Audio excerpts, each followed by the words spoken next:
1950 में आया आर्टिकल 25। कांग्रेस 1950 में आर्टिकल 25 को लेकर आई, जिससे धर्म परिवर्तन को मान्यता दे दी गई। और सबसे ज्यादा किसका धर्म परिवर्तन हुआ ये सब जानते हैं, लेकिन ये तो सिर्फ शुरुआत थी। नेहरू 1950 में आर्टिकल 28 लेकर आए और हिंदुओं से धार्मिक शिक्षा का हक छीन लिया। लेकिन आर्टिकल 30 के तहत अल्पसंख्यक अपनी धार्मिक शिक्षा दे सकते हैं। धार्मिक शिक्षा के बाद निशाने पर थी धार्मिक संस्थाएं।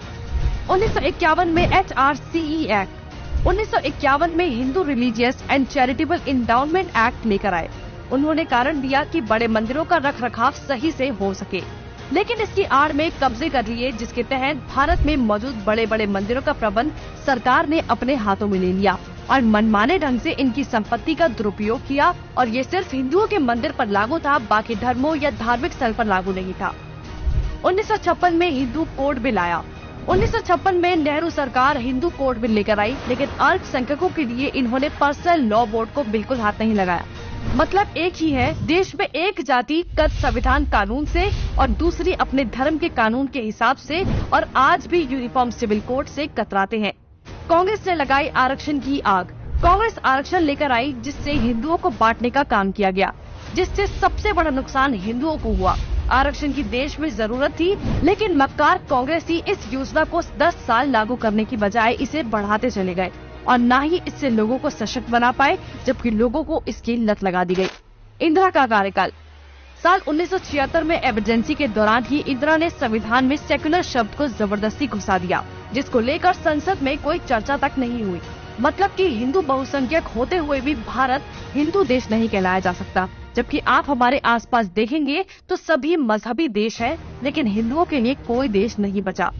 इसके बाद हिंदुओं के कानूनी अधिकार और इतिहास निशाने पर थे। 1991 में पूजा स्थल कानून। 1991 में कांग्रेस ने पूजा स्थल कानून बनाया, जो बेहद हिंदू विरोधी कानून था, क्योंकि इस कानून के तहत हिंदू, सिख और जैन मुगलों के कब्जे से मंदिरों को छुड़ाने के लिए लड़ाई ही नहीं लड़ सकते। उनके पास दलील सुनने का कोई कानूनी अधिकार ही नहीं छोड़ा गया।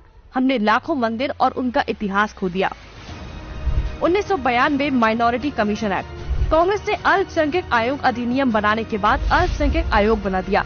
ऐसा करके कांग्रेस ने धर्म विशेष के लोगों को स्पेशल दर्जा तो दिया ही, हिंदुओं को बांट दिया, जिसके तहत सरकार की हर योजना का सबसे ज्यादा फायदा धर्म विशेष के लोगों को ही मिलता है, जिससे कांग्रेस ने सांप को भी मार दिया और लाठी को भी नहीं टूटने दिया। मतलब साफ है, हिंदुओं को भी बांट दिया और धर्म विशेष के लोगों को भी खुश कर दिया। जब देश सेकुलर बना दिया तो मेजॉरिटी और माइनॉरिटी की जरूरत ही क्या थी। 1995 में वक्फ बोर्ड कानून। 1995 में वक्फ बोर्ड कानून बनाकर कांग्रेस ने एक और महापाप किया। वक्फ बोर्ड को असीमित शक्ति दे दी गई। आज स्थिति ये है कि वक्फ बोर्ड किसी भी संपत्ति पर दावा कर दे तो कोर्ट से भी कोई मदद नहीं मिलेगी। रेलवे और रक्षा के बाद संपत्ति के मामले में वक्फ बोर्ड देश में तीसरे स्थान पर पहुंच गया है। अब सिर्फ एक आखिरी बार बचा था, वो बार था राम सेतु एफिडेविट। राम सेतु एफिडेविट बनाया। हिंदुओं ने फिर 2004 में कांग्रेस को चुन लिया, तो कांग्रेस ने इसका इनाम देते हुए राम सेतु एफिडेविट बनाया और भगवान श्री राम के अस्तित्व को ही नकार दिया और काल्पनिक बताया। आस्था और धर्म पर वार करने के बाद अब कांग्रेस ने हिंदुओं को ही बदनाम करने का प्लान बना लिया। 2009 में हिंदू आतंकवादी घोषित।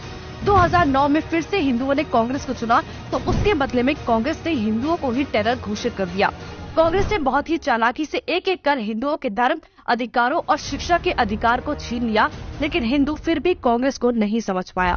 औरंगजेब ने हिंदुओं को खत्म करने के लिए तलवार का इस्तेमाल किया, तो कांग्रेस ने हिंदुओं को खत्म करने के लिए संविधान का इस्तेमाल किया।